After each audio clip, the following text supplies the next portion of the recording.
buenas noches, muchas gracias por acompañarnos una vez más en este programa Ideas Geniales por iniciativa del Centro Ricardo Benjamín Salinas Pliego, porque esas ideas geniales, Gerardo Laveaga me acompaña una vez más, que han cambiado el mundo. La teoría de la evolución es la idea genial de un personaje que cambió el rostro de la ciencia y de la humanidad para siempre. Charles o Carlos Darwin. Esa es la idea genial que tuvo Charles Darwin. La observación. La teoría de la evolución, Isabel, es la teoría más influyente de todos los tiempos. Desde la época más remota, a Empédocles, Anaximandro, Anaxímenes, Aristóteles, se preguntaban por qué hay tanta variedad de animales, por qué hay tanta variedad de plantas, por qué se van modificando. Y bueno, la respuesta más sencilla era pues, porque Dios así los hizo a todos, el creacionismo. Pero en la Edad Media la gente tenía sus dudas y decía, bueno, a ver, pero si todos los animales se salvaron del diluvio, y dice San Agustín, seguramente Dios tuvo que hacer nuevas especies, porque no pueden caber todas en el barco, son muchísimas, entonces Dios tuvo que haber hecho una nueva creación. Todas estas especulaciones se terminan con la teoría de la evolución, que es muy sencillo lo que dice la teoría. Es un proceso de descendencia con modificaciones. Y esto afecta a plantas y animales. Influye en la medicina, en la biología molecular, en la ecología. Nos ayuda a entender por qué ciertas bacterias van cambiando cuando se enfrentan a ciertos antibióticos. Y nos ha ayudado a entender dónde estamos y a dónde vamos. Claro, y de manera genial en este siglo de la gran investigación de este imperio británico, que si algo podemos salvarle, que es maravilloso, es justamente esa curiosidad.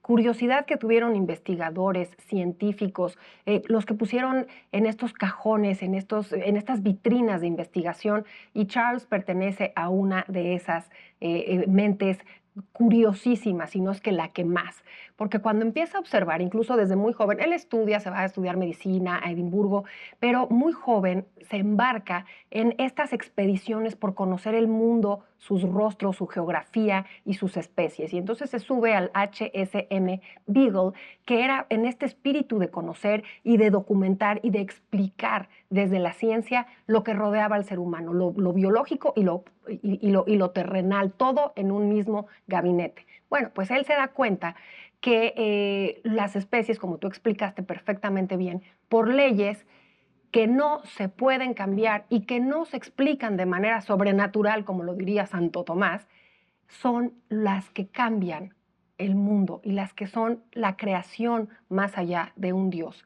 Puede decirse que Charles Darwin es el que inicia la época contemporánea del pensamiento humano. Cuando Darwin está en las Islas Galápagos, descubre que hay distintos pinzones, unos pájaros. Él clasifica 13 o 14 tipos de pinzones y ve que aunque es el mismo pájaro, algunos tienen el pico largo, otros lo tienen muy corto, unos lo tienen redondo, unos lo tienen curvo, y cada uno se alimenta de distinto tipo de alimentos. Unos de semillas, unos del néctar de las flores, unos de insectos, unos requieren un pico para picar la corteza y sacar a los insectos que están dentro de la corteza.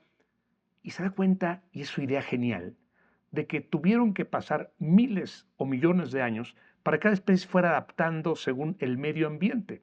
Y aporta otra idea genial, la selección natural. Los seres vivos que se adaptan son los que sobreviven, no los más fuertes, no los más inteligentes, los que mejor se adaptan.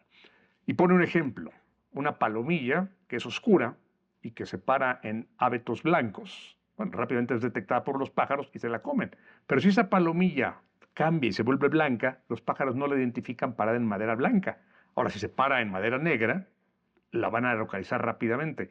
La supervivencia, dice Darwin, y es la selección natural, los mejor adaptados sobreviven, es lo que va explicando cómo van cambiando nuestros genes y eso se van transmitiendo a nuestras descendencias. 1859 publica su máxima obra, que es El origen de las especies. Continuará haciendo muchísimas investigaciones y muchísimas publicaciones.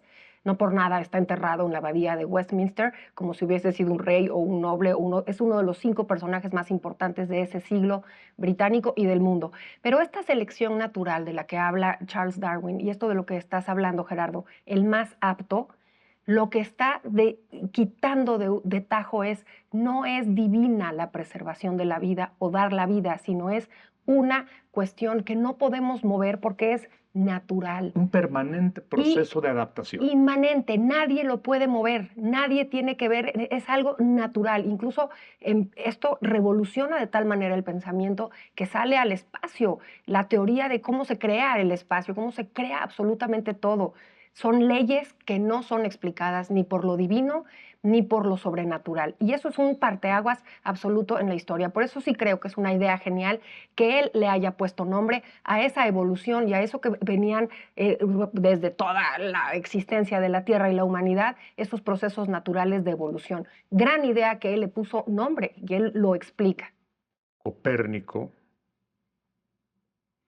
Newton, Galileo antes, nos hicieron ver que la Tierra no era un lugar elegido, no era el centro del universo. Durante muchos años y años y años se creyó que la Tierra era el centro del universo. Y estos señores, Newton, Galileo, Newton, nos hacen ver que somos un planeta más de miles y millones de planetas, somos un puntito en el Así es. universo. Lo que hace Darwin es lo mismo. El ser humano no es una criatura divina ni está hecha a la imagen de ningún dios. Es un ser humano, es un ser vivo más. Y esto molestó mucho a la Iglesia Católica. Imagínate, Porque fue revolucionario. además dice, Dios no es necesario. No, O sea, y Dios no tuvo nada que ver en este proceso. oye, ¿y te imaginas lo sacudidor que fue? No nada más no estamos hechos a semejanza de un Dios, sino que venimos de unos primates, venimos de un animal que aquí lo podemos ver, que son los primates, que son los changos, el mono, y hay una evolución. Se sabe que el hombre desciende, se sabe que el hombre desciende de un cuadrúpedo peludo dotado de cola, arbóreo probablemente en sus costumbres y habitante del viejo mundo. ¡Qué revolucionario esto que dice! Déjame ir más atrás. No descendemos de un mono, descendemos de una bacteria, de uno de Bueno, los primeros absoluto, organismos por que a supuesto. lo largo del tiempo se fue sofisticando, complicando, adaptando a su medio Adaptando. ambiente. Unos tuvieron para adaptarse al agua, unos en el aire, unos en la tierra, unos debajo de la tierra. Bueno, y nosotros salimos de acá o de allá y seguimos evolucionando. Y es ¿Quién fantástico. sabe cómo va a ser nuestra especie si sobrevive dentro Claro. de algunos millones de años? Vamos a tener un tercer ojo, Oye, vamos los a tener un dientes. tercer brazo, Claro. vamos a tener dientes o sea, no lo sabemos Porque si además sobrevive el hombre. respondemos, Gerardo, lo que dice él con su observación, respondemos al medio ambiente. El tono de la piel es por la luz solar. Los incisivos que tenían los europeos, incluso hay unos verdaderos documentos de las diferencias que había entre la población que descubren los españoles cuando llegan al siglo XVI y cómo eran las especies, no las especies, cómo eran los dientes de los indígenas. Todo eso se va a dotar de la evolución. Gerardo, hay gente que tiene el hueso del coxis mucho más largo que otros. Hay personas que tienen 4 muelas del juicio, hay otras que ya no tienen muelas del juicio. Todo eso es evolución. La vida tiene sobre la faz de la Tierra más o menos 3.500 millones de años. Si tuviéramos un libro de 3.500 páginas y cada página equivaliera a 1.000.000 de años, 3.500 millones de años, el hombre aparece en la última página, en las últimas líneas. Somos Claro. una especie recién llegada, producto de un montón de cambios y cambios y cambios, y esa es la evolución. Y no se entiende, repito, la ecología, ni la biología molecular, ni la medicina, ni ninguna disciplina sin este Te enfoque. quiero preguntar algo. ¿A ti te parece que la relación que tenemos con las mascotas definitivamente ha evolucionado? Corresponden a la domesticación y demás, pero su proceso de evolución lo podemos palpar y es mi pregunta. Los perros que actualmente tienen desarrollada una grandísima inteligencia que hasta dices, es que parece que van a hablar, ¿no te parece que ahí hay una evolución? Claro, bueno, y su antecesor inmediato anterior es el lobo. Es el lobo que era salvaje y ataca al hombre, en algún momento se empieza a adaptar. Dice, ¿para qué lo ataco? Si con que lo vea triste, con que le vea su esclerótica, la parte blanca del ojo, yo puedo saber qué quiere y me hago el triste y me da de comer, pues ¿para qué lo ataco? Vamos, el perro claro que se está adaptando a nosotros, y el gato y todas las mascotas. Y los que no se han logrado adaptar pues, son los animales salvajes o los animales que perseguimos o que cazamos. Sin duda. Y el uso de las herramientas, las especies que con su inteligencia han evolucionado. ¿Tú te imaginas el momento de la historia si hubiera podido Darwin observar el primer enterramiento, ese momento de evolución en donde el hombre dice, caramba, quien me acompañaba en la supervivencia muere, tiene un significado para mí, lo entierro? En ese momento hay evolución. es es un gran avance por entender la conciencia y el saber que estás ahí. Pero me encantaría escuchar, bueno, que él hubiera podido entender lo que te está pasando en este momento. Ahora, es curioso, porque él también evolucionó. Él era un chavo, un pésimo estudiante, cazaba conejos, cazaba cucarachas. Varias universidades, El ¿no? papá lo puso a estudiar medicina, Sí, fracasó, sí, sí, se fue a estudiar teología a Cambridge. Bueno, era un desastre. sí. Pero después de este viaje, donde empieza a ver todos los animales y a preguntarse, cambia, evoluciona, diríamos en sus términos, completamente. Y estuvo a punto de ser superado por otro gran sabio, pero él se le adelantó y bueno, la verdad es que sus ideas siguen siendo fundamentales, incluso peligrosamente en algunos ámbitos. Hay lo que se llama el darwinismo social. Sí, claro. Y mucha gente como Spencer y con otros filósofos dicen, bueno, los más inteligentes tienen que sobrevivir, tienen que derrotar a los malos. Pienso en un autor como Rudyard Kipling, influido por Darwin, pero lo entendió mal. Sí. Dice, el hombre blanco tiene la obligación de imponer la civilización sobre los hindúes, sobre los Es muy africanos, sobre rodesiano. todo, o sea, porque somos la raza superior. Uf, Bueno, tremendo. la visión de los Sí, nazis es la raza superior. No hay razas superiores. no. Y Darwin se sentiría escandalizado de que alguien entendiera eso. Hay razas diferentes. Sí, somos diferentes, pero eso no nos hace superiores Claro que no, ni porque inferiores. claro, porque hemos respondido distinto cada uno de de esas especies, de esos individuos al medio ambiente.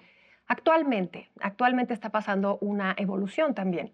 La tecnología está tan metida en nuestra vida que incluso está deformando nuestros cuerpos. Hay chavos, los famosos gamers o jugadores profesionales, que su postura, su esqueleto, su cerebro y su cráneo se están modificando a esas largas y largas y largas horas. Me pregunto, ¿cómo será el cuerpo humano para esos cerebros que ya no necesitan tanto lo físico? ¿O será se adaptarán, no se adaptarán? Por eso te digo que qué interesante que Darwin pudiera ver lo que está sucediendo ahora con esta inteligencia artificial y con este abuso de la tecnología en nuestras vidas. Bueno, y ya Lamarck, antes que Darwin, había dicho que esto pasaba de generación en generación. Se le refutó mucho tiempo, pero hoy la epigenética nos dice que sí pasan de generación a generación los rasgos. Si tú te vas a vivir a África y hay un sol terrible, tus hijos van a tener la piel más oscura que tú Por y tus supuesto, nietos más oscura que tus hijos y tus bisnietos todavía más oscura. por O sea, el supuesto. medio ambiente va influyendo y va haciendo que pase a través de la epigenética de Y una tus generación a otra. Esta deformidad de la que tú me hablas también va a tener que afectar a las siguientes generaciones. Por supuesto. Ahora, la experiencia que tienes también en la antigüedad, ¿por qué nos dan miedo estas fobias? ¿Por qué nos da miedo una araña, un insecto? Porque recordamos que es un predador y que era verdaderamente mortal. Ese miedo que tenemos en el ADN también es evolutivo. Pero bueno, Gerardo, se nos está terminando el tiempo. La evolución, una idea genial. Ahorita quería platicar también de von Humboldt, que también fue en ese espíritu de conocer y de hablar, y los botánicos que observan cada planta, cada especie y dar cuenta lo que existía y lo que dejó de existir, estaban siendo testigos de esa evolución. Sin duda alguna, Isabel. Acompáñenos la próxima semana a un episodio más de Ideas Geniales, todo aquello que le ha cambiado el rostro al mundo. Gracias.